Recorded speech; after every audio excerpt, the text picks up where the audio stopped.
یوم شہداء پولیس 4 اگست کی مناسبت سے پولیس اولاد مرکز چترال میں بھی ایک پروکار تقریب کا اہتمام کیا گیا۔ اس تقریب کا واحد مقصد ان پولیس شہداء اور پولیس جوانوں کو خراج عقیدت پیش کرنا تھا جنہوں نے عوام کے تحفظ اور ملکی امن کے لیے اپنی جانوں کا نذرانہ پیش کیا۔ اس پروکار تقریب کے مہمان خصوصی کمانڈنٹ چترال اسکاؤٹس محمد بلال جاوید تھے، جبکہ دیگر مہمانوں میں ڈی پی او لوور چترال افتخار شاہ، اعلیٰ پولیس افسران، شہداء کے ورثاء، معززین علاقہ اور صحافیوں نے بھی شرکت کی۔ اس موقع کے مناسبت سے یادگار شہداء پر حاضری دی گئی، پھولوں کے چادر چڑھائے گئے، سلامی دی گئی اور اجتماعی دعا کا بھی اہتمام کیا گیا۔ مہمان خصوصی اور ڈی پی او نے اپنے خطاب میں شہداء کی قربانیوں کو سلام پیش کیا اور ان کے مشن کو جاری رکھنے کا بھی عزم کیا۔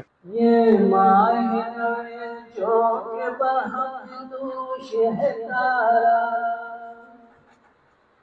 ہے ہم کو مگر اپنے دلوں جان سے بھی پیارا، جان اس کے پتا تا قیامت ہی رہے۔ تقریب میں شہداء کے بچوں اور اہل خانہ میں تحائف اور بھی تقسیم کیے گئے اور ملک میں امن و استحکام کے لیے دعا بھی کی گئی۔ اشتیاق چترالی، سنو پختونخوا، چترال۔